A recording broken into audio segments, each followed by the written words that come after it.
website, but this shows those same dollar amounts that I showed in prior slides.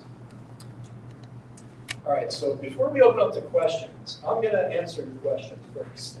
Because there's always these a lot of people have these same questions. So I got 3 questions. Okay? Well, number 1, do pilot agreements negatively affect your school tax revenue budget? Who guessed that was going to be the first question?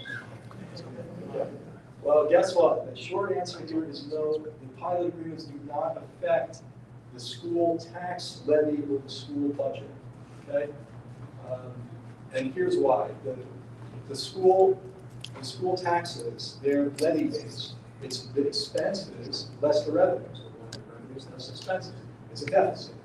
So the school is going to collect whatever they need to collect. The $24.4 million is not decided based on you have X amount of properties paying taxes. It's decided based on the needs of the school. So that question, the question is worded, do pilot agreements negatively affect the school tax levy or budget? No, they don't. Okay? And I'm going to have another slide on that as well. All right, now how do the pilots affect property owners in the city? Much, much better question.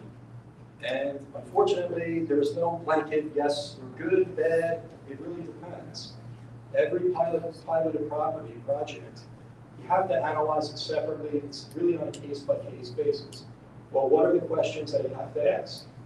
Well, first of all, the most important, probably the number one, not probably, the number one question is, was the project financially feasible without the pilot agreement, without that subsidy?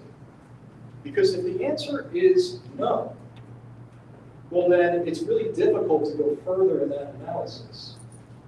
Because if the project wasn't otherwise going to happen, which is the whole premise of all pilots, it's supposed to be, you're not granting a pilot unless it's needed for that development to happen. But so if the answer is no, it wouldn't happen. What exactly are you comparing? It's really convenient to come in Monday morning quarterback 3, 4, 5, 6 years after the project is done and say, well, that would have happened without the pilot. A lot of the projects that we're talking about were done at a time when the city was not what it is today. As a matter of fact, even when you think of the RAB pilots, the for-sale RAB pilots, that agreement was done in 2012. We could be critical. Was it a good agreement back then for the city to make or not to make? But you have to always put it in the context of 2012. 2012 is a different world. And I'm not saying it was a good deal or it was a bad deal for the city to make back then. But what I am saying is that the city was not what it is today. It was right on the heels of the financial crisis, and the city probably was not developed for, at that point, 40 years, 30, 40 years. It was trying to be developed, and nothing was getting done. So it's a different viewpoint. We have a different perspective of it today, and I think people have to recognize that as well. All right, so the second question is, if the project wasn't built, so let's say the answer to that first question is no.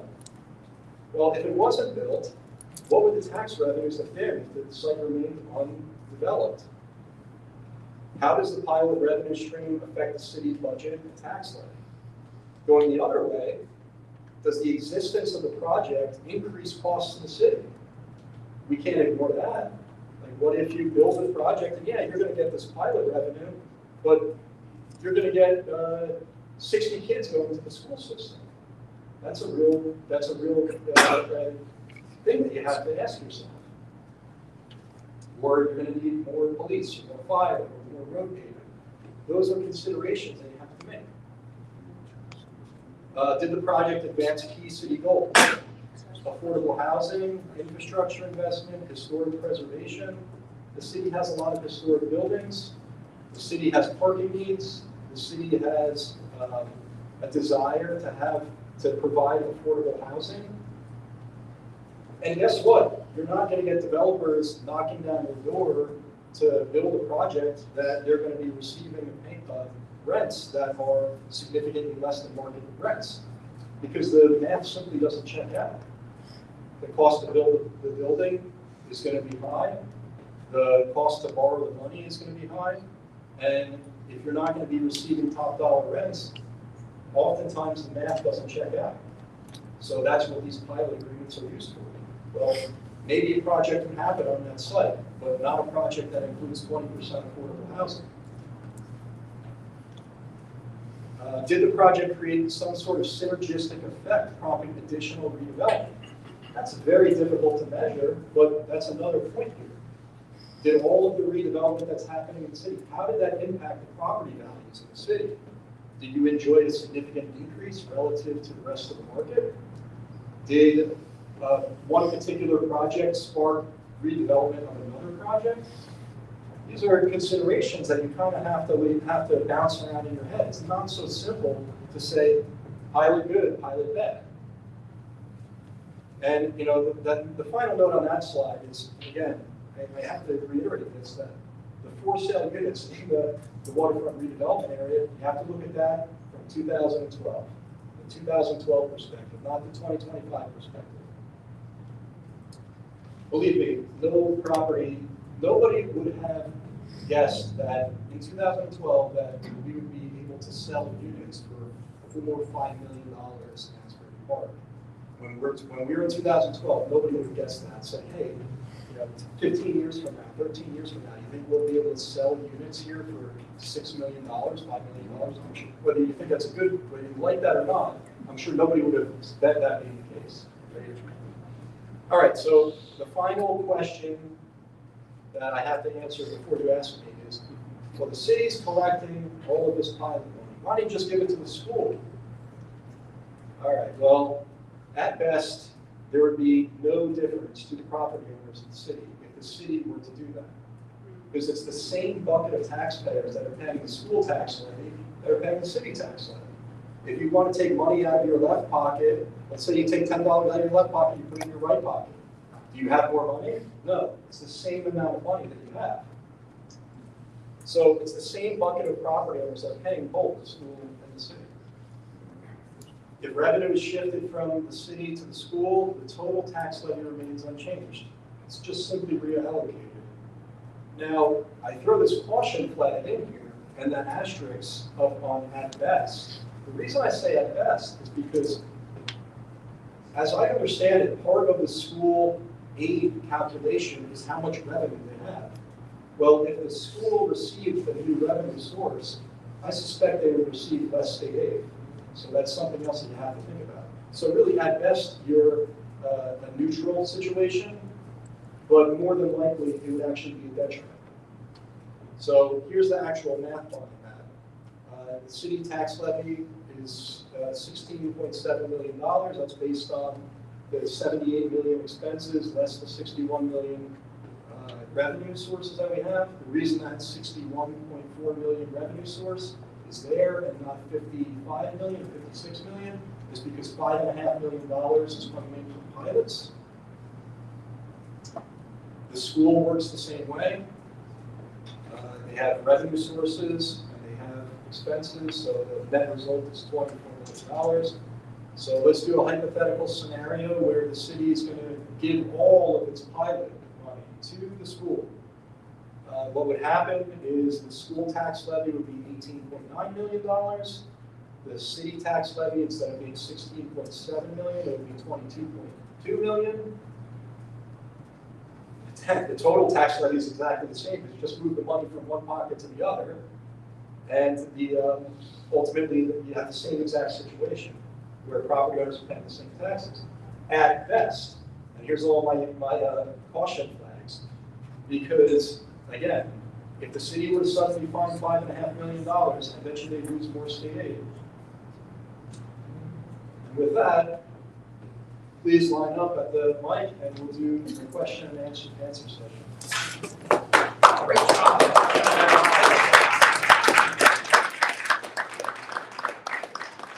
Or we can leave it at that. Excellent presentation. Thank you. Really well done. Great. Really well done. Thank you. I think, I don't know if the protocol is to announce your name and address. Is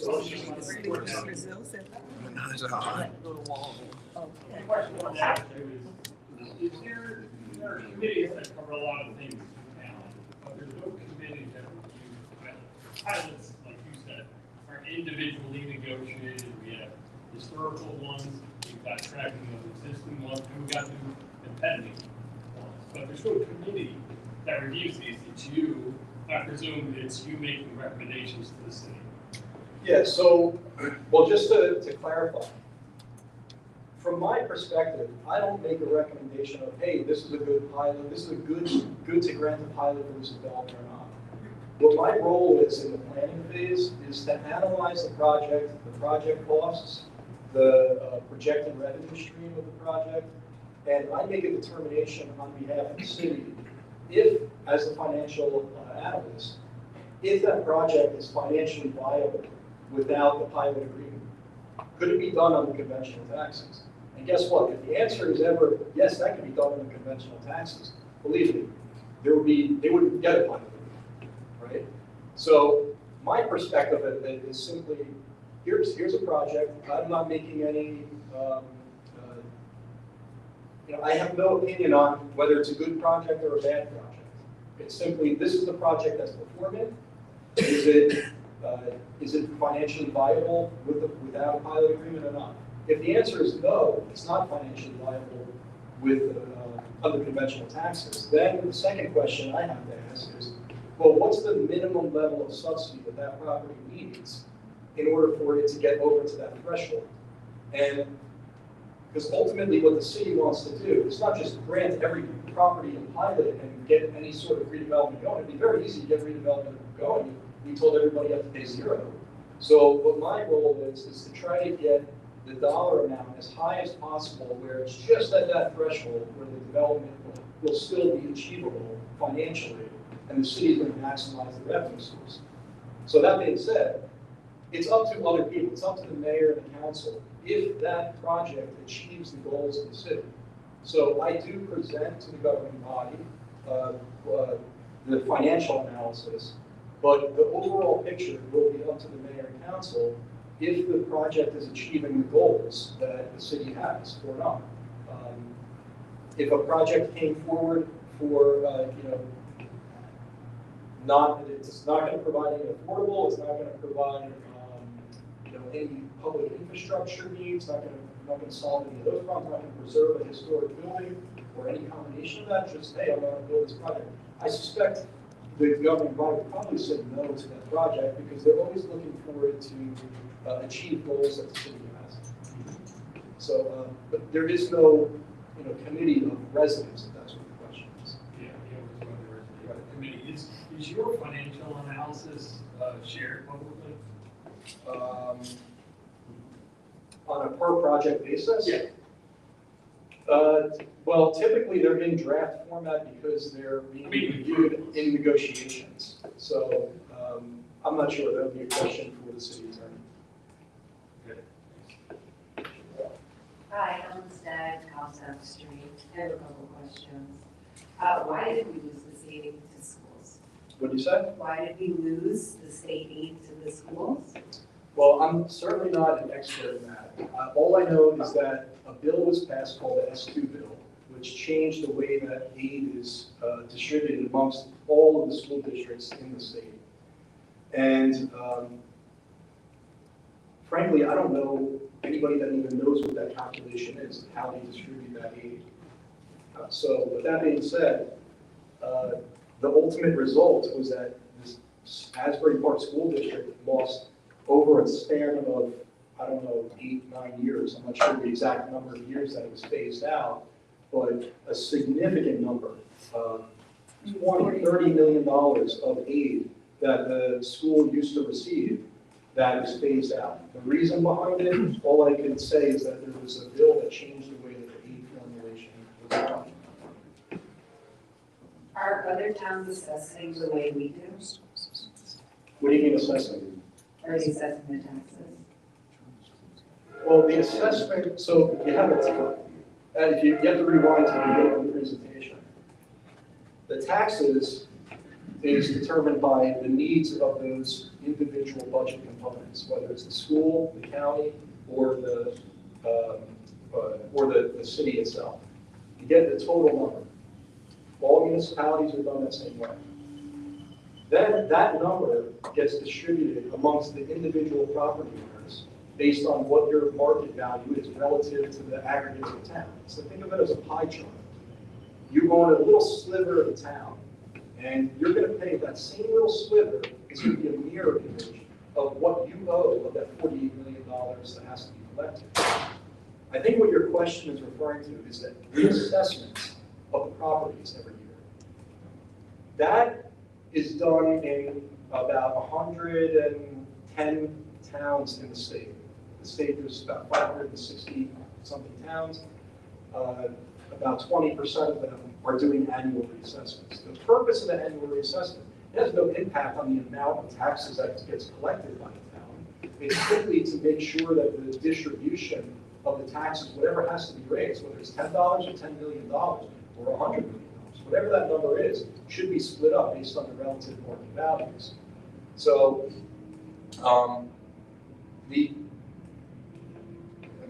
this is really in the tax assessment forum, but I can tell you that if you think about a lot of the towns that are not doing reassessments, the way that they distribute their taxes is based on a snapshot in time, based on how properties were valued relative to one another.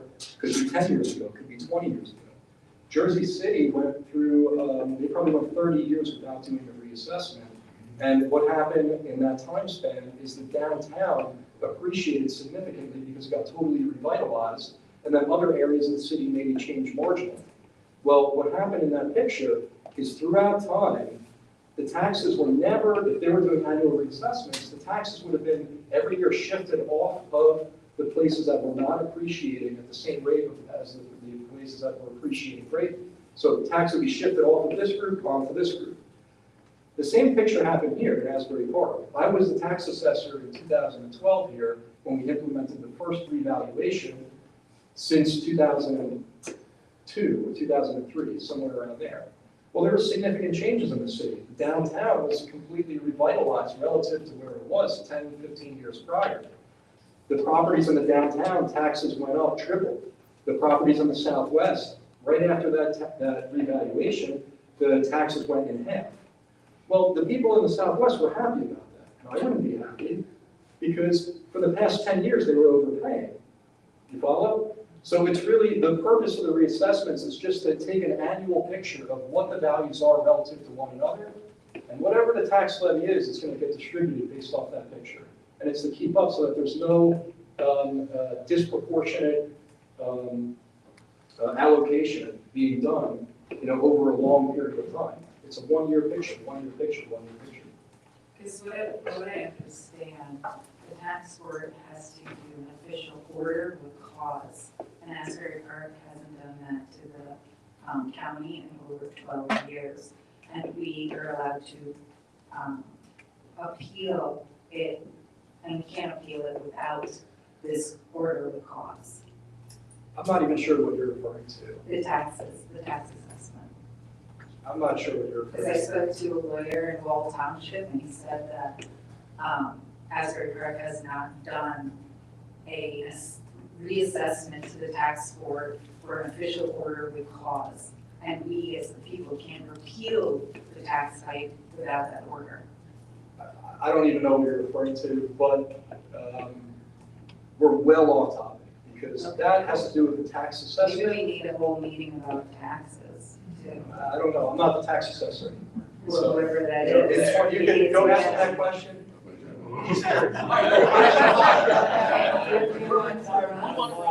To annually reassess.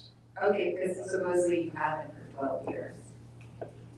Given us an official order with cause. Again, that term, I don't understand what that term means, but we're required by law as of 2013 to annually reassess.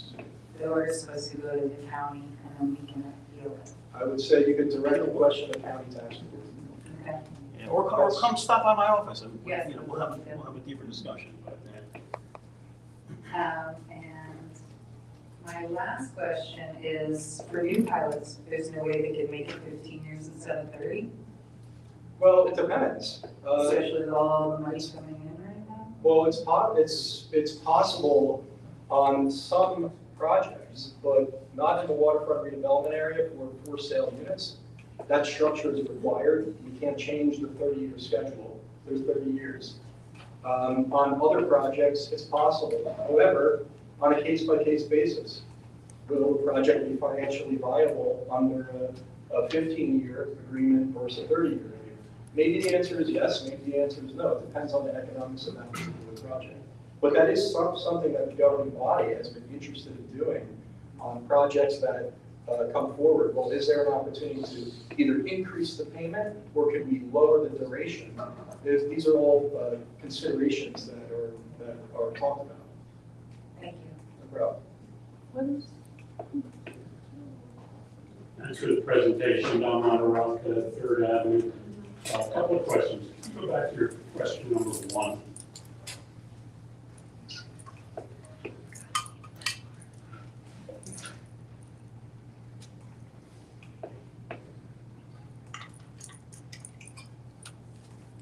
And I think you're absolutely right with regard to the school budget itself. But you agree, and I think the critical thing that has to be looked at in the future as pilots are considered outside of the waterfront area, they don't affect the budget. What they affect is the people who are paying for the increase in taxes. And that's where we're getting the rub. Agreed? Well, that's why question number 2 is a better question is how does it affect the property owners? That's why that's a better question, I agree. Oh, okay, but we see that there has to be a balance between pilots outside versus what it's doing to, as all these budgets are going up, and arguably, how much they should go up is another issue. But the pilots themselves don't affect the budget, they affect who pays. Correct. Okay. My second question kind of ties into that. It's back on the exhibit that had all the projects and the pilot billing and then pointing out what's being lost in terms of the pilot. User-friendly budget. And all the way on the right is what the numbers would be if taxes were paid. Correct.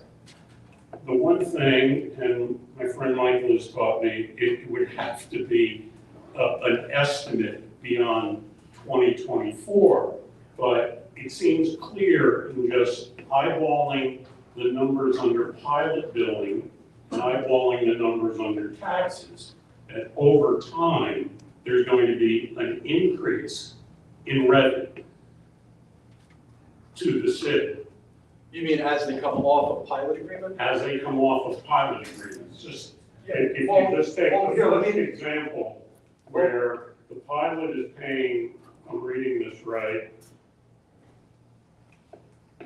$36,000, but if they were paying taxes, I'm reading the exhibit for what it is, it'd be 107. Yeah, well, in that case, that's a 100% affordable housing project.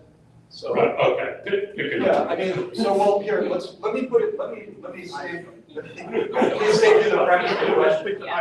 Yeah.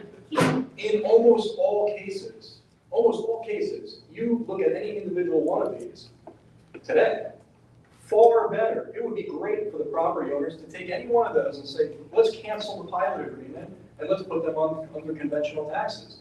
Yes, I agree with you. But what you're not recognizing is you have to look at each project individually at the time that it was going. I'm not asking that question. I can finish the Okay. question. If there's going to be an increase in revenue coming as pilots come off, I would suggest that entities and officials get together and already project out what are those increases going to be as pilots come off? What are the increases in revenue going to be? I understand. So we begin to have community discussions about how that will be spent. So it's a little bit more technical than to answer this. So basically, this $16.6 million, when you have properties that are coming off of a pilot agreement, and you're saying that the revenue is going to increase, I understand why. I'm just. No. I understand why you're saying that. But so I have to talk, I'm going to explain it technically first. Technically, your revenue, the revenue is decreasing because you're losing a pilot source of revenue, which is a direct revenue shock to the municipality. Yes. And what's happening is you're losing the revenue source, but you're increasing your ratables. So now the property's North Beach, $100 million, $200 million. Yes. And what that does is then you then say, all right, well, you have to raise more money. You don't have to raise less money. You have to raise more money in taxes, but you have more properties to spread it across. So here's the challenge of what you're talking about as far as projecting it out. The municipality has to increase the tax levy. As a matter of fact, I'm shocked. In 2020, from 2023 to 2024, I know that the city lost $1.5 million or so in pilot revenue from North Beach and Wesley Grove. I don't understand why they didn't increase the tax levy in 2024 by $1.5 million, right? Probably they were able to find other savings in the city to mitigate that. So what the city, so some of the problem though is the city is actually confined. Pilot expirations are not confined to certain limit increases on that $16.6 million levy. Now, there's certain exceptions to the rule. It's called this I'm talking about the 2% cap. Everybody talks about the 2% cap in property taxes because they're looking at their individual bill and they say, hey, how come my bill went up more than 2%? What that cap is referring to is it's referring to this number. And then there's exceptions to the cap. Like if you don't use your cap, if you don't use your 2% cap, 1 year, the next year you get back the cap, and then suddenly you go 6 or 7%. From the pilot conversation, the reason that I'm bringing it up is if a city loses a significant revenue source all of a sudden, well, they're not just because they lost that revenue source, unless they get maybe some sort of special approval from the state, there's no automatic way that you can just increase the tax levy by a certain amount. So it actually becomes a problem from the other perspective. Like you could have a situation where the city is unable to increase the taxes to what's needed because they lost that revenue source. So it's something that the state will have to consider at some point when things are expiring statewide, and then like those small towns are getting impacted to a great degree. But kind of to answer your question, I think all of this, all of the financial planning of this is important. When you look at this over the long term, I think it's important to answer those questions for yourself. Well, what's going to happen 10 years from now? And that's why when we realized that these projects were expiring, this is something we've been talking about for the past 4 years, about how Wesley Grove and North Beach are expiring. And the hope is that these new projects are going to fill that gap. But the reality is those numbers that were being paid on North Beach and Wesley Grove were effectively 100% of what taxes would otherwise be. Whereas the waterfront redevelopment area, new projects under the RAD program, they only pay 35%. The rest of it is going to pay the infrastructure. Thanks. And just a final comment. I would disagree that I'm not sure it's been well settled that a separate revenue stream to the schools for the budget would result in state funding Investing. reduction. I didn't say that that would happen for sure. I suspect it would. Right, it's still up in the air. If I knew that would happen, the slide would show the amount. Thanks. No problem. Hello, my name is Chris Aiken. I'm on Comstock Street, and I'm a recovering state legislature staffer. I have a nitpick on your S2 commentary in that when the formula sets state aid level, it takes into effect average income in the city and property value, regardless of whether or not it's a pilot or traditional taxes. So the more rich people there are in a place, and the more valuable property there is in a place, even if they're not paying traditional property taxes, the state aid will come down. Which is why places that have pilots are particularly screwed by S2. And I think that's something that's gotta go into the math here moving forward, and it's not a question of, well, they wouldn't be paying, the state aid would come down anyway, it wouldn't. They're already reducing the state aid because they're looking at the assessed property value and the income of the people who are living in those properties. Yeah, I don't know the formula for that. That's the law. Maybe you know it better than I, but I would, ask, please share that formula with me. And if I'm wrong, I'll come back here and I'll eat my shit. No, It's honestly, not a I don't question thing, know. it's just, we No, can't honestly. let it tell everyone that's how it works, but that's I don't- not how it works. I don't know what mechanism the state could possibly be using to identify the projects that are piloted. That's the thing is, I it don't would know be how- too difficult, so they don't do it, they just look at all of the property value as it is assessed. No, They that's- don't differentiate. no, that's between not pilot accurate. That's and, inaccurate. and traditional. That's inaccurate. The school budget, or I'm sorry, there's an equalization formula that's done in the school. And what that is based on the rate of economics. And then there's other calculations that are put into that based on the ratios of the town. Sale data relative to the assessment data, and what those ratios are. But the base of that calculation does not include the property you're standing in, which is exempt. It does not I'm include. saying with public property, I'm talking about privately Okay, owned but what I'm property, saying- whether it's a pilot or a traditional. What I'm saying to you is, I don't know what mechanism they could possibly be using to identify the difference between this property and a piloted project, because they're both on the exempt list. There's not a code that they're looking at saying this is a pilot property. Further, it depends on what type of pilot it is, doesn't it? So I don't think that's Yeah, accurate. product that has an assessed value goes into the S2 formula. Well, you're saying that's the case, I'm saying that's not the case, send it to me.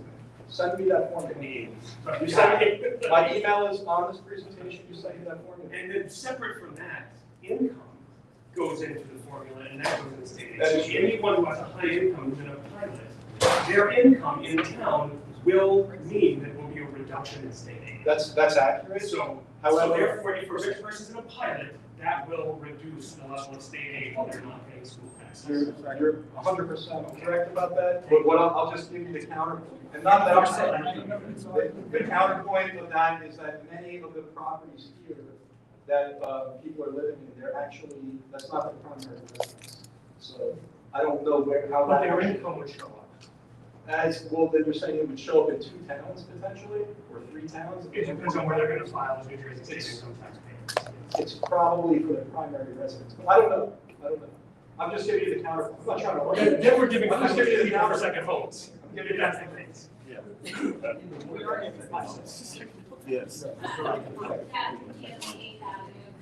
Thank you for doing this. I just wanted to give everybody in the room who wasn't here 13 years ago some context too with the special assessment, that there was a lot of anger about it, there was a lot of research about it, written about it, reported about it. Exactly the scenario that we're in now. They warned, pass this, agree to this, this will happen. If state aid is ever cut, this will happen. So my question is, with the special assessment from 2011, 2012, is that into perpetuity? So right now on my street alone, there's going to be 94 units built. Within the next X amount of years, they'll get a 30-year pilot. But how long does Yeah, so, that go on for?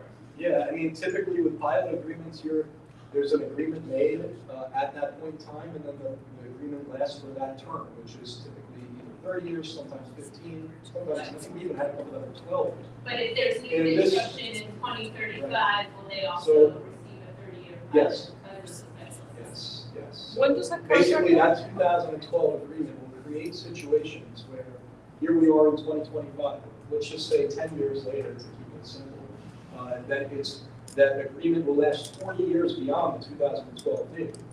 I am not sure if that's in perpetuity, like if we're talking about 15 years from now, 20 years from now. I don't know. If a property comes forward 20 years from now, I don't know if this thing expires at any point. Personally, I don't know that, but maybe that's a good question for the attorneys. Sweet. Okay. Yeah. As of now, that is not something that is the situation. I don't know, maybe 10 years from now. Hopefully, we're all developed by that point. Tracy Rogers, what was the context? You were tax assessor, 2012, 2012 to 2019. the city was actually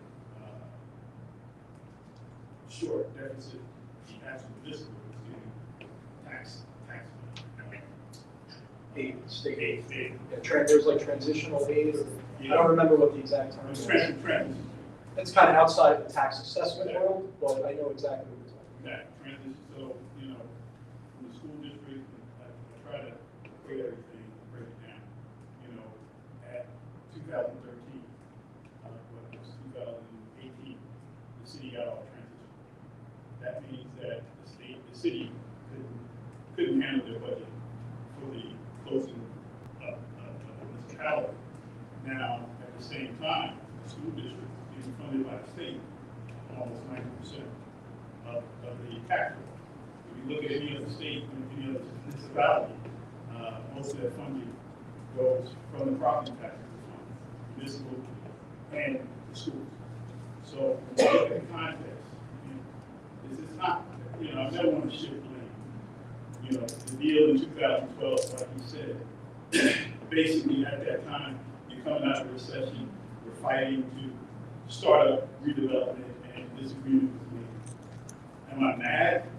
Yes, I am, because I deal with school, but it happens. The thing is rationalize it to a point. When you're looking at 2017, the question came up, why did we lose $36 million? Because in 2008, the state said everyone had to pay their fair share. And this is what just happened. Everybody in the state is going crazy. 2018, Sweeney and Shillala said we're creating that too. That means everybody's going to have to pay their fair share. So we're looking at what the expenses of the school district, what they call the fair share. That means basically what's your, formula for the fair share. I can't tell you everything. I go through it, but this is the increase. My only problem is, the two questions I have, is your friendly budget. Is when you look at the iStar, the Ocean Club property, where they're paying $1.5 million for assessment. I'm probably going back from another year, and then you said probably that if they were paying full taxes, it's $3.5 million. You know, that is a substantial cost because of that pilot. And the school district isn't getting anything out of it, except for if the municipal portion of that rate. What would you say as a tax expert, how do we fix it? And what is the suggestion that we can all coalesce around? So the numbers you referenced, we're talking about the residential units in Asbury, Michigan. Yeah, 2024 is about 1.5 million pilot units. And if it was paying conventional tax, it would be paying almost 4 million, not 3.5 million. So huge difference. Keep in mind that those unit owners, not that it's going to the school or the city, but those unit owners don't just pay 1.5 million. They pay another 1.7 or so million for the infrastructure, right? So it's not like these property owners that are in Asbury Ocean Club are only paying $1.5 million. They're also paying to fund infrastructure. I just wanted to, kind of lay that out. It doesn't help the city budget, it doesn't help the school budget, but the unit owners in 11 Ocean are not only paying 1.5 million. They're paying, more than double that. That being said, your question is how to fix it, because I would certainly agree. I don't think anybody would disagree. If I can snap my fingers and say 1101 Ocean, let's forget this whole thing, don't pay for the infrastructure that the developer fronted, and we agree that you're going to pay it back. Let's just turn you to conventional taxes, and you pay conventional taxes. We cancel the pilot agreement and you go on as a rateable, and we increase the value of the city by $250 million, the tax rate would come down. A blink of an eye, I would say that's a great deal, let's do that. But unfortunately, that's not an available option. And your question was how to fix that. And I don't, I'll tell you how to fix it. You wait 20 years. That's how you fix that, because that, or more than 20 years, 25 years, because most of those units started in 2019 and 2020. So start the 30-year clock, and then it'll be fixed. Now, sorry, everyone, but the real coalition is that, we reduce every aspect, like, the city was on transition way, they reduced and say they need transition way. It's that the fact that we just have to realize that deal got done, and let's not shame and blame people for what we're doing. As we move on with these. No problem. Matthew Sigmund, Secretary of Michigan, I live and work in town. A couple of points. First, just want to thank everyone for coming. It's great that this community is all interested in taxes and expenses. We have 4 elected officials here who came on their own time. That's great. Thank you so much. We have our new city manager coming here. That's great. Thank you so much. Before I get into this, just a little aside, don't hate me, but this is the tax assessors. I have no idea what the tax department does. There's 4 or 5 people there. And I mean, how hard is it to collect taxes and say you pay your taxes? So if you want to talk about budgets, you can look there. I don't know why I need 5 people to do that. I'm a developer. I'm going to be looking for a project here. I'm not a bad guy, right? We just, any new project that has a park that's 5 units or more requires 20% affordability, as Eric said. I'm a finance developer guy. When you look at numbers and you look at financing, because these projects cost millions of dollars, a bank looks at your income and your expenses. And taxes is your biggest number for your expense. So if a project says pay $50,000 in conventional taxes, as Eric said, what would that project be paying if it wasn't on a pilot? Maybe it's $500,000. If the pilot's $150,000, which would be maybe 10% of the revenue, that's $150,000 versus $50,000. Right? And this would be a rental project. As this gentleman said, for sale project with income is a very interesting point. That's also on the waterfront. This isn't a waterfront project. So you have $50,000 today, maybe $150,000 tomorrow, and the city's getting that money. And what about the synergistic effects of a new development, right? So you're going to have affordable housing, and that was the city mandate. The city's like, we want to have 20% affordable housing, and typically it could be cops, it could be firefighters, it could be nurses. It's not what people may think is a bad person, potentially, correct? And the property around it is also benefits from the synergistic effects of a new development. You're going to have increase in value, you're going to have more traffic, more people shopping and living and working in town. So, just coming from a developer point of view, would you need a pilot if there's no affordable housing? You wouldn't need a pilot if there was no affordable housing requirement. But if you're going to build everything to the same level, and you're going to charge significantly less rents for the same quality of places as the other ones, there needs to be a trade-off there. So I'm just talking from the development point of view. The waterfront was cooked a long time ago. It's unfortunate. The school budget, the city budget, we don't have that much control over. There's other boards for that. But just as a developer, it is all the new projects, the project on Monroe, the project on 1301 Monroe Drive, I don't believe they would have gotten done without the pilot because of the affordable housing requirement. If you don't want pilots, then you got to say they don't want affordable housing. So that's the trade-off. And other than that, I just have to correct one thing then. You can build a project by right. Meaning you can, if you are by right and you have a place on Main Street of 3 units and you tear down and you build 3 units, you're not asking us for density. We're not requiring affordable. So there's a whole other bucket of by right projects, people who have the zoning or the planning to build whatever that block allows you to build. You don't need to do affordable. You don't need an increase in density. You don't need a pilot from the city. So there's that bucket.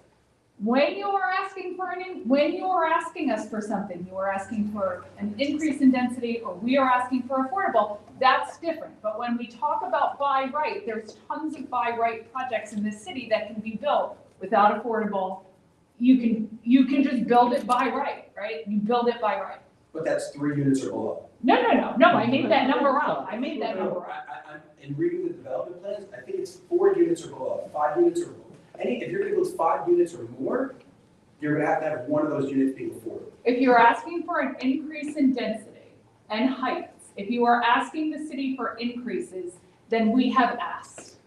That's the point I'm making. Right, so that's a trade-off. Yeah, Correct, that's the affordable but you housing. can build by right. You don't have to ask for an increase in density. You don't have to ask for an increase in height. You can build what you can build there via our master plan. Thank you very much. Thanks for taking the heat off, man. Follow him out. Good evening, I'm the design operations director. I will follow you if you don't have this at the ready, because I don't know the cities that were asked you to calculate it. But if we went back to the beginning of the waterfront development plan until today, and we look at how much money would have gone to the schools, but did not go because of the pilot programs, is there a number for that of how much the schools haven't gotten over the years because of the pilot? Well, I think you'd have to go project by project, and you'd have to make some decisions on a project by project basis. Well, would this project have happened or not? So I don't think there's any real mathematical way that you can come up with that number without making a whole bunch of other subjective decisions. No, I just mean the physical number. Obviously, when you give somebody a pilot, you're saying you Well, don't have to wait, pay. hold on, the physical number comparing if that project were to happen, If it was an outright project that was taxed conventionally versus, so you don't, in your analysis, it doesn't matter if the project wouldn't have happened otherwise. that's gonna go to my second question, but there certainly is a number out there, right? That a project would have paid in taxes, but did not, but for the granting of pilot. Well, but you're making the assumption that the project would have happened. Yes. you Okay, could well, do it that. did happen. I'm only talking about the projects that did happen. Well, you could do that, I mean, honestly, right on this slide, you could do the math. I think the school taxes are what, 50%? So you could do the math right from this slide. But this is making the assumption that the project happened. I was just looking for, I'm just talking about the projects that did happen. And so, Well, I'm saying the projects that did happen. right. But what I'm saying, I understand you're telling me to add it up. I was just asking if you happen to have it at the right, tax expert here. If you don't, that's fine. I said up front, I'm not gonna force you to have it. I'll go back and see if I can figure it out by myself. I don't know. yeah, I would, well, to do what you want to do, you can look at the percentage that the school is, which is about 50%. And you can take the taxes of build column, 50% of that number, and compare it to, well, actually, just that, 50% of that number. Okay, all right, I'll start with that. Thank you very much. No problem. Leaving me to have it. On the issue of it not affecting the tax levy, I agree with you on that. But to simplify it, if the tax levy is X, I'm talking about the school tax levy. If the school tax levy is X, and assuming you had 10 conventional properties, they would have to split the school tax levies, of course, subject to the valuation of each property. Right? If there was 10 properties in the town, Yeah. yes, so the school taxes are X, correct. And then. It gets split up based on the values of those 10 properties relative. Well, based on that. But same scenario, if you have school levy is X, nine properties that are conventional and one that is piloted, then just the 9, based upon the valuation of the properties, have to then split up, have to then be charged the money to satisfy the school levy. Yes. So Now, everybody the other- else's taxes goes up. No, school tax. Right, everybody else's Right, but school it- tax goes up because the pilot exists, isn't that Well, true? But in conjunction with what you just said, you also have to recognize that that 10th property is now making a payment that's reducing a different levy that those same property owners are also paying. Right, money that's not going to be. It's not going to the school, but it's going to a different portion, which is reducing that portion. So the overall taxes of the property And have you ever done a is a lower study, amount. have you ever done a study if the amount of reduction in that second pot of money covers the school money that they're not getting? I think I said that during this presentation, that in nearly all cases shown on the screen, the answer would be no. No, of course not. It would be, like I said, it would be great to just turn all of these, except for the Griffin, North Beach, and Wesley Grove, It would be great to turn all the rest of them, from the property owner's perspective, turn them all into conventional taxes. Absolutely. And lastly, you made a comment that when you're looking at this, when you're looking at a potential pilot, you look at whether or not the project can be built, but for giving the pilot, right?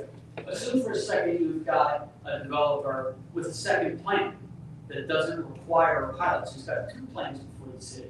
One that requires, one that does not. Does the city have a default position that as long as it's a second plan that does not require a pilot, that they then will turn down the pilot plan? Well, I'm not, the policy person in terms of like what the city's going to agree to as a package. What my analysis would do is analyze what the project would pay, the project that's before me. Does that require a pilot? Does it not require a pilot? It's up to the governing body if they want to see that project. All right, so it's not on the tax No, law, that's I wouldn't- policy of the council. I wouldn't say that's necessarily the case in all times, because in all times, maybe the governing body would say, well, what if they do this? And then I would analyze that. I don't make things up from, out of my head like that.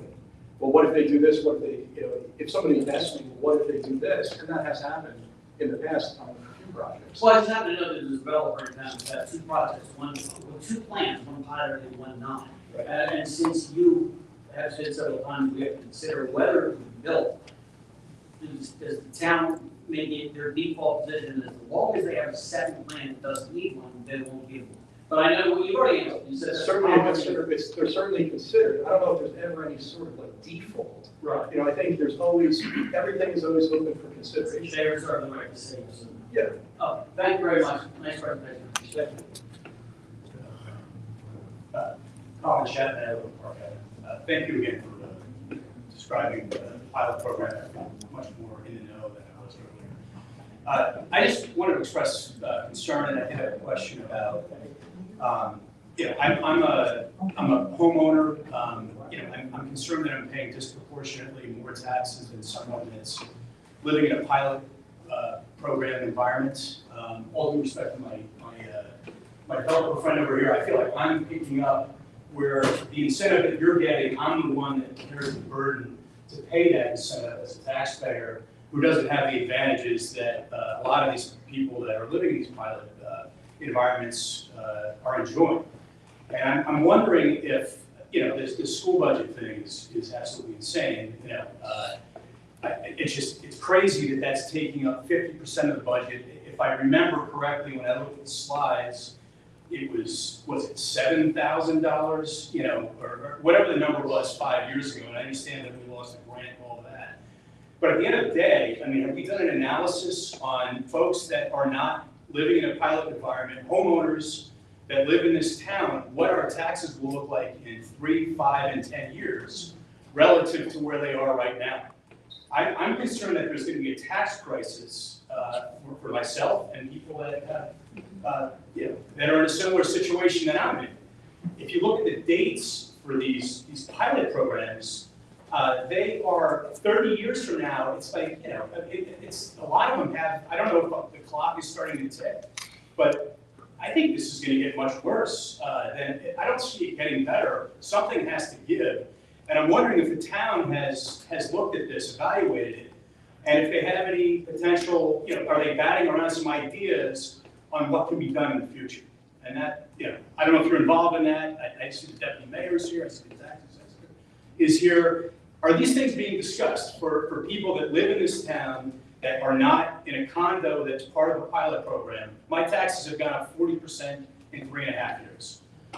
I'm on a trajectory that it's scary, and when you see these numbers up here, I'm concerned that, it's going to only accelerate. It's not going to be a 10-year doubling. It's going to be maybe a 6 or 7 year doubling of my taxes. So I'd love to hear feedback on if this is something that's being evaluated, and are there plans to address this? Well, the critical element of that is all boils down to how much more aid is the school going to lose. That's really what it goes down to, because 5 years ago, I could have told you this was going to happen. The city knew that this was happening, and they were presenting it every year. The letters would go out with the tax bills, and they would constantly be explaining, hey, this SU bill is changing the school The school board, to their credit, is constantly communicating the same, having meetings. You know, what really needs to happen is. How about the challenge schools? It has to happen on that side, it has to happen on the school side, or on the legislative side. But, you know, that critical point, that, you know, I forget what term you used, but, I mean, look at these numbers, like, we're well past that critical point. Taxes have, you said that the taxes have gone up 40% since when? Like 3.5 years ago. 3.5 years ago. I mean, that's right in line with the way that the total tax levy has changed. You know, we've gone from, we only needed $31 million in 2020 to now All 50 these people that are living in these condos that are not, even, you know, the CO hasn't even been issued yet. You know, I mean, you look at all the development that's going on, the burden of additional funds that are going to be required for cops, firemen, for, you know, for all kinds of different things. I mean, just forget about the school for a second. But, you know, if these people are coming in and they're at a fixed rate and then the taxes, cost of living is going to continue to go up and they're going to continue to be at this fixed rate, it's an unsustainable model. It's unsustainable. A portion of their payments on fixed rate, depending on what they initially bought. So, you know, units that have the best arrangement at this point would be Vive, South Grand, because those are early units before the school levy had gone up so significantly. Right. Units that are being purchased today, that's being calculated with this $24 million school levy. So they actually are paying, but that's what they're paying. They're paying, you know, because they're paying it to different entities. They're paying it to pay the infrastructure. So, you know, I guess I wouldn't cast the shade on the unit owners because they're making the payment. It doesn't matter then where the payments go. They're paying almost full boat taxes. And in the case of North Beach, Weston Grove, and Griffin, most of those units are actually paying full boat taxes anyway. It's being collected as a pilot. But, you know, I think, you know, where you're steering towards is more about the ones in the newer ones in the waterfront since 2012, where a portion of that is fixed, and to pay off the infrastructure bond, and the rest of it is the pilot payment, which is a nominal amount at this point, 35%. Yeah, I mean, I don't know what to say other than it's you know, something that was agreed to in 2000. Well, you made a comment before, like, yeah, just wait 20 years. Yeah, but I think in like 3 or 4 years, it's going to be unsustainable. And, you know, I can't wait 20 years. Well, I can't only imagine what the taxes Well, look I like. won't leave you in such like doom and gloom. I think, you know, the school aid, I don't know exactly when it's phased out. Right. You know, where they're going to stop using more state aid. Right. Maybe there's some members here from the school board that would know the exact time and or, you know, limit that it stops, but we're nearing that limit. We're a lot closer to that point today than we were 5 years ago. So I think it's, you know, we've seen the worst of it probably after 2025. We have another big increase, 24 to 25.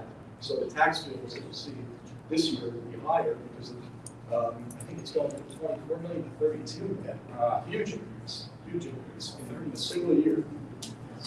Well, I mean, I know I've talked for a little bit. The last thing, I mean, just like the pilots, I understand the need for a pilot in 2012. You know, I get it. You know, maybe it was a bad deal that was struck then, it clearly is now, you know, looking forward 13 years. But I understand where the city was, I understand where it is now. But all I would say is that, you know, I know I attended the meeting for the church redevelopment.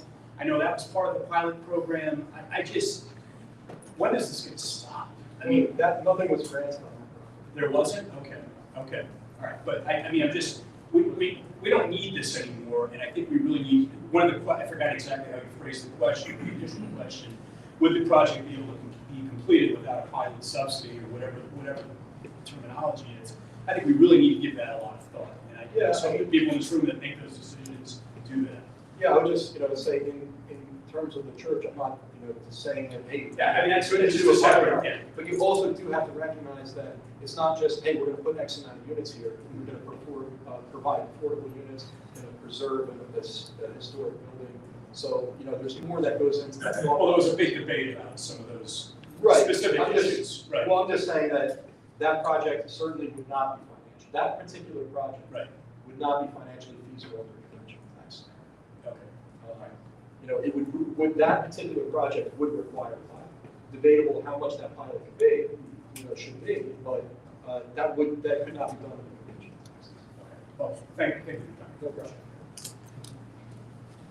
Hi, Eric Allen. So I think something you said, and just to demonstrate how little I know about sports, I can't remember what day of the week you're supposed to be quarterback. Day of the week, what? Monday quarterbacks, yes, you can't It quarterback. probably is Tuesday, because somebody had Monday night. Yes, exactly, they have Monday night, Tuesday night quarterback, right? So, you know, I think it's important to remember that we can't negotiate for tax, and that we have to think about how we deploy this tool in the future. And I think it is an important tool to incentivize development. It's true that these are not the only incentives that developers get. They get massive density bonuses. They have to build less parking. They don't have to improve the area around their sites to manage or deal with the effects of such increased density. So this is not the only incentive they're getting. And then, as I just want to go back to the thing you said, your goal in this process, and thank you for it, is determining the financial viability of project A. Under A or B, right? Would it not happen if you didn't make a plan? So I have some questions about how to make it. What factors? So in order to have, well, my role is not just that. I'm also involved in the administration side of it. Sure. That is a pilot, and I'm involved in the billing of it, and the calculations of the pilots, and communication. But for our discussion, I think. But for, yeah, I we're just don't, I want concerned about, yes. I want to shortchange myself all the work that I do for the city. Yeah. Because that's actually a much smaller component, because that's on a project by project basis. Sure. That being said, the analysis, what we look at is how much the project costs are. And that's all encompassing, because, you know, you said there's other incentives. And in some cases, they might get other subsidies too. Yeah. In some cases, maybe for affordable, you might be getting a subsidy from the state. The analysis is all encompassing. What's the total amount that it's going to cost you to build this project? What's the, Before you go on, sorry, if I can take these one at a time, because there's a lot to discuss here. How do you determine what it's going to cost to build that project? Do you hire a cost estimator to do a construction cost analysis of the existing building and account for the land value cost of what they paid for that land, which is public record? So, like, my question is fairly technical. How do you determine the cost? yeah, well, the developers are required to provide a pilot application that includes a cost breakdown, projected cost breakdown. And typically, that cost breakdown is from an engineer or an architect, or I guess an engineer for the costs. And we would be reviewing that. Now, we don't just take that at face value. I think that's what your question is. Because always, I'll tell you from my perspective, I'm the one that's analyzing this and I'm involved in negotiations with the developer. These applications are always in the context. I don't want to say always, because I don't want to give Mr. Sigmund any ideas here, but they're always in the context of this is a terrible project. We could barely make it. And you know, they will increase the projected costs beyond what is probably reasonable. They will decrease the projected revenues, what is reasonable. But here's the issue that they have. They have to thread the needle, because they also have to use those same documents to get financed at the bank. So it's not so simple as, well, let's just have two sets of books and we'll give the city this and we'll give the bank this. Because at that point, then they're committing fraud. Right. No, So, you know, that is analyzed, and then we extract out what the IRR is for that, the amount of money that you're putting out. I don't want to get so technical here, but the amount of money that you're putting out and the amount of money that you're going to return over X amount of time frame. What does that equal out to on a percentage annualized depreciation basis? Sure. And, you know, there's typical amounts that are expected from developers, but what's more important today is what is expected from the financiers. Financiers are typically expecting the developer to dish out like 30% equity into their own project, in some cases 40% today. It was more like 30% 2-3 years ago. Now they're expecting more. And what the banks are expecting to see in most cases is that the cash flow on the project, if we're talking about a rental project, is covering with some buffer the annual debt service payment. And all of that has to be analyzed as that package. Understood. But what I've not heard you say is that the city does not commission its own independent construction cost analysis based on actual construction plans to estimate the cost of building the project. Nor do they have a recent market study of the real estate value or rental rates or sale rates that would be expected for those properties. And so while we, nobody can fault a developer for being a developer, that's what they do. You don't expect a developer to change its spots. But there is no independent city-driven analysis of both construction cost, land value cost, and revenue model. Well, I am that expert, so it might not be sufficient for your purposes, but I am an expert for the city. And I do analyze everything that you guys, everything that you just said does get analyzed. I would say that we're not necessarily opposed to going outside in certain cases if we feel that we need to further the analysis to any degree, whether it's a rental analysis, which we're certainly capable of between Mike and myself, or the construction costs, which does get more complicated. Yeah. But we're also not going to, willy-nilly spend the city's money on experts, right? And spend $30,000, $40,000 to figure something out that we already know. So we do look at things in terms of the reasonableness of it. And in many cases where plans have been put forward to us, where the developer expressed that their projected costs are going to be whatever, we simply didn't accept it.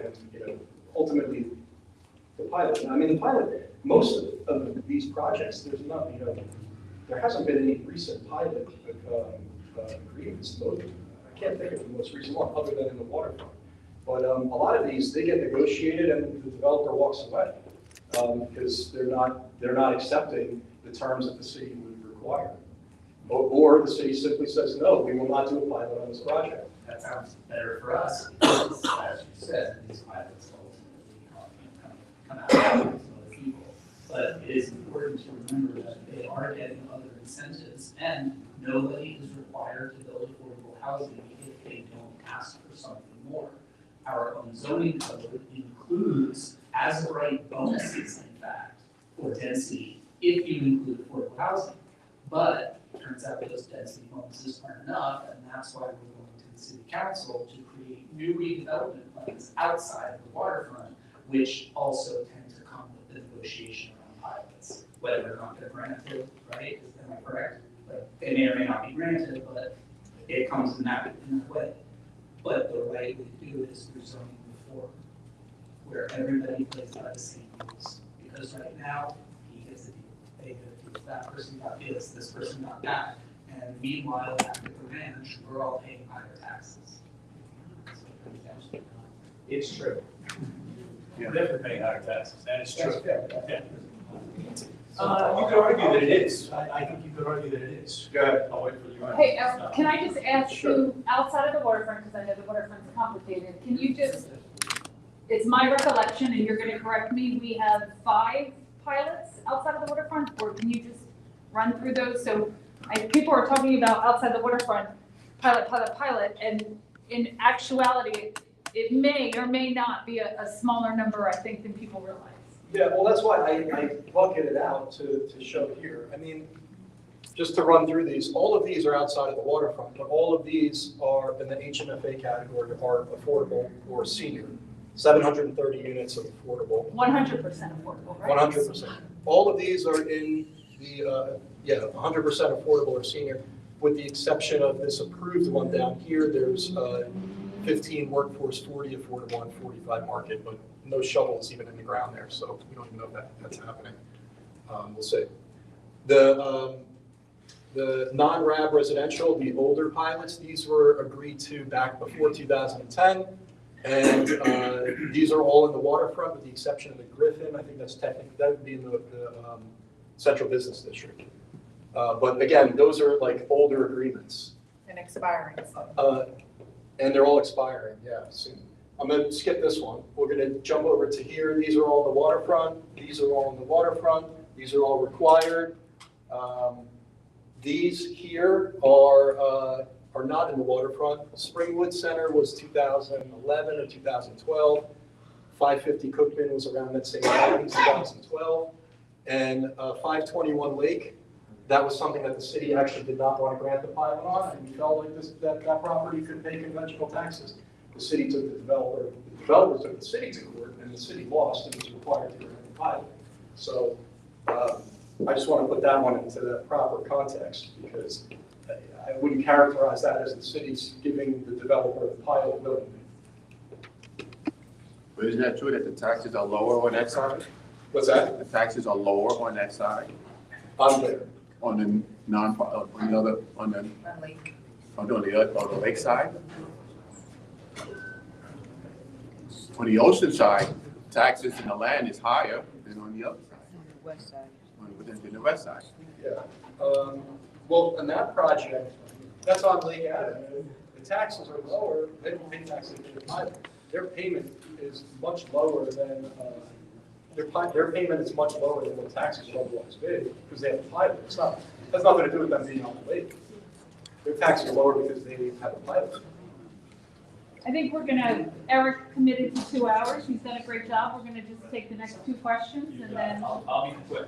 I just want it slightly dumbed down for me so I can really understand. When we're collecting, when we grant the pilot to these developers, my understanding for now, those next 30 years, yes, they're paying taxes in the town, but they're not going to be paying the school tax. Is that correct? Well, technically, Amy's gonna kill me because I think this is technical. Just real quick, Yeah, yes or no, are they paying the school? No, technically, I have to answer it correctly. Technically, they're not paying taxes at all. They're paying a payment in lieu of taxes. Yeah. Okay? That payment in lieu of taxes is going as a revenue source to the city. So the answer to your question is no, they do not pay school taxes. So now, as everything is, when you assess the taxes and do everything each year, now our taxes, you're raising the value of all of the homes in the city. As a result, the state has now taken all of our school funding away. So our school budget has now doubled, but the only people paying it are the people who live in town, with the exception of the homes that have now just increased our value, they're not paying anything. So we're doubling our taxes and they're paying nothing. Well, the whole presentation that I gave today shows you that that the statement that they're paying nothing is inaccurate. Okay? I don't give a shit about they're not paying anything to school taxes. They're not paying anything to school, but they're paying towards the municipality. And your taxes, you're paying your total taxes. You're not writing a check to the school and writing a check to the city. We're talking about you're paying your total taxes, and you're paying the same bucket of taxpayers are paying into the school, paying into the city. So the money that those property owners are paying pilot is reducing one of those line items. Follow? It's reducing the amount that the city has to collect. So you're receiving the benefit of that by the city not needing, instead of needing 48 million, they would otherwise need an additional $5.5 million if it wasn't for those pilot agreements. Now, it would be great if those properties that are pilot agreements were paying conventional taxes. Said it 1,000 times, it holds true. I know we can't give, but why would we keep offering? We don't need to give incentives for anybody to buy in this town. It's already exploded. And as a result, it's causing everybody's property prices to go up, which is raising our taxes. Our taxes wouldn't be going up if we weren't giving all of these freebies out. Which project are you talking about? I'm talking about anything that we're granting a pilot, if they are not paying into the taxes, yet they're causing everybody's property value to increase. As a result, we are the ones paying the extra in the school taxes and not the, Your question is in the context of why is it being approved? So the reason I'm asking you what project specifically you're talking about is because. well, I know coming up, you did address it. It depends on what my bucket. latest one. I know all the old ones are done. Well, no, it depends on what bucket. I mean, if we're talking about something in the waterfront, the city doesn't have a choice. It doesn't have a choice. I mean, I said that on It doesn't any future work. What's that? It doesn't any future grants if you're gonna let any more work. That's what I'm trying to avoid. No. Is we gotta just stop giving out pilots. It does not have a choice. No project's not being discussed today in the waterfront let's say a new lot comes, developer, subsequent developer comes in, says, I'm gonna put these units here.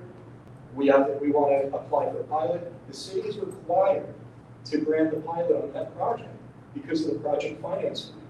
What about in other places in the city? In other places in the city, there's not a requirement.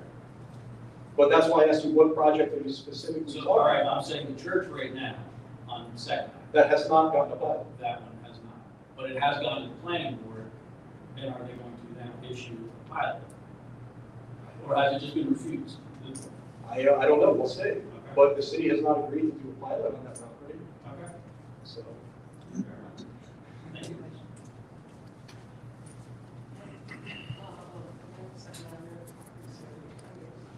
Sorry, can you hear me? Barely. Okay, so first of all, they're awesome PowerPoint, really good presentation, commended your PowerPoint, and I'm really impressed. You must take a couple of examples, exactly. But I will say, just for the record, I don't think there's anybody that's very, when we talk about affordable housing, is concerned about that person's. To your PowerPoint though. And, you know, most of the people that have asked questions have the same sort of thing. And it is that question of everybody. And thus there's no difference to the populations in the city. But it is actually that existing homeowners end up carrying the disproportionate tax burden. Hold on, just real quick, I'm sorry to cut you off, but that's no difference, at best, no difference in tax, the property owners. That's answering a very specific question. That question is number 3 on this PowerPoint. What if the city takes the pilot money that they're collecting and they put it to the school? That's at best, there's no difference. I'm not saying, it seemed like you were characterizing that as there's no difference. Yeah, I mean, I could address one or two, but 3, I think, if, say, from the municipal budget, there's a decision to allocate to the school. The municipal budget is paid for by 100% of the state. The school budget is paid for by a subset of rateables, right? Well, that's not accurate. So the pilot. Same group of taxpayers paying both of those tax levies. Same group, same exact The group. pilot was not actually. No, the tax levy. The tax levy is a result of the revenue sources and the expenses. Right, but if you increase the tax rate, that would be paid by all. As opposed to increasing the school portion, which is only paid by the No, if you increase the school portion, the total will go up. I mean, if you increase this number, if you decrease this number will go down. Like, this number is not pulled out of thin air. This number is adding all of these numbers up. That's all it's doing. So if you change any of these, it's going to change this. And it's the same bucket of taxpayers that pay this. This number, for example, is divided across these coming out, right? You have to go to the- It's not on very long. We don't talk about it. I'll send you that. I know, it was just, I saw the time, as I turned around, I saw the time.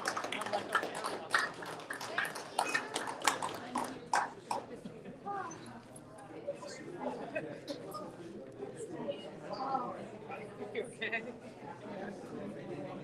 no, and these chairs are so uncomfortable, which is why they have them, they don't want people staying.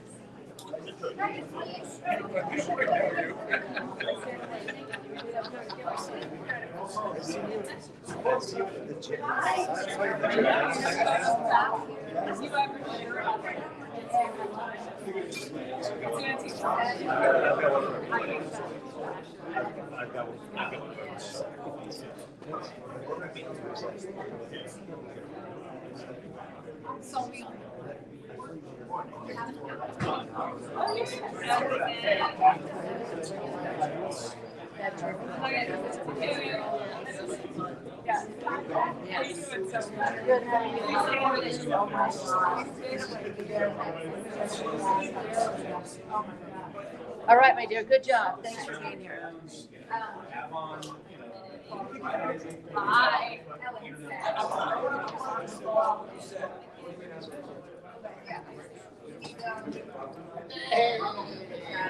That's what I'm saying. I'm not a smart person. I just ask something. I don't know about that. If we can get an official order with the Irresponsible. commentary, Don't yes. saying that's correct, I said, Comprehensive analysis. Yeah, that's a whole different. we can't just have the,